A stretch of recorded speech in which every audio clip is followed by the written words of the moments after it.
Bonjour à tous, retour une ième fois, tiens, ça nous fait penser à la boucle, une ième fois sur Yannick et ses moins 30% d'évolution répartis sur 3 périodes.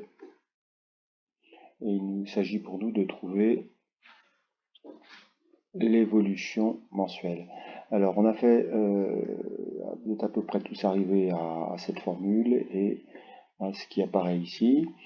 Donc on va changer deux choses. On va changer d'une part cette formule-ci en considérant que le taux mensuel, on peut dire que le taux mensuel c'est égal au taux mensuel qu'on avait avant, auquel on défalque 1/1000. 1/1000, ça correspond à 1/10 de pourcentage. Donc le i finalement ici, on n'en a plus besoin. Et on regarde ce que ça donne. Alors, on lit ce qui se passe.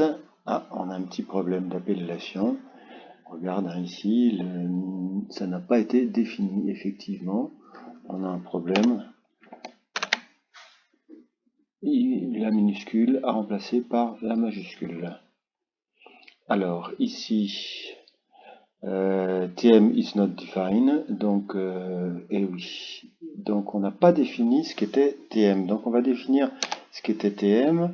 On va dire que TM, au départ, c'est égal à, on part à combien? À moins 10%. Donc, c'est dans l'initialisation. Voilà. Et là, maintenant, effectivement, il peut faire ce calcul-ci, c'est-à-dire que j'ai initialisé TM, le taux mensuel, à moins 10%. Donc ici, on a tout ce qui apparaît. On est toujours avec, alors on a plein de résultats, on en a 21. Ce qui nous intéresserait, nous, c'est de savoir précisément un affichage qui soit centré sur ce qui se passe entre la 12e et la 13e période, puisqu'on passe de 0,70 coefficient global à 0, un coefficient global qui est inférieur à 0,70. Donc on va considérer que la boucle, au lieu d'être une boucle bornée, c'est-à-dire qui fait 20 fois le travail, on va considérer que la boucle s'arrête dès lors que la condition coefficient global, tant que le coefficient global est supérieur à 0,70, ça veut dire qu'on n'a pas 30% de diminution du temps de visionnage de vidéo, et bien tant que cette condition-là n'est pas réalisée, on demande à faire le calcul habituel. C'est parti. Ah, un petit problème, effectivement. Syntaxe erreur. Il nous manque les 2 points. On met les 2 points. C'est parti.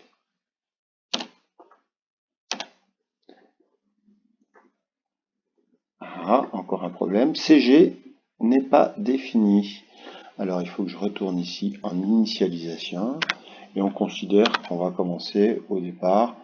On ne prend pas de risque, on dit que le coefficient global, sans aucune évolution mensuelle, le coefficient global, il est égal à 1. C'est parti. Et voilà, donc là on a tout ce qui s'affiche, et donc normalement, moins 11%, moins 11,1%, etc., etc. Et si je vais dans le bas du tableau, effectivement, notre coefficient global ici est de 0,70, et la dernière sortie imprimée de 0,69.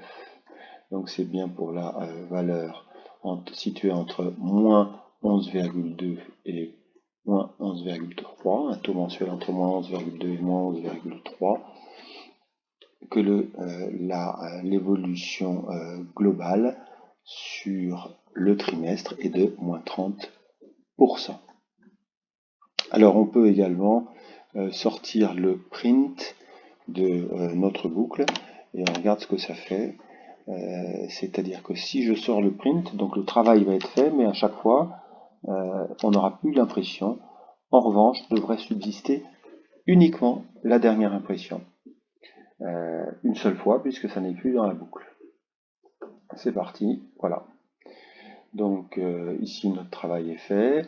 La boucle tourne 12 fois. Et à la 13e valeur, on sort de la boucle et on effectue notre impression. Voilà, j'espère ne pas avoir été trop long et j'espère que tout ça sera bien visible cette fois-ci sur le net.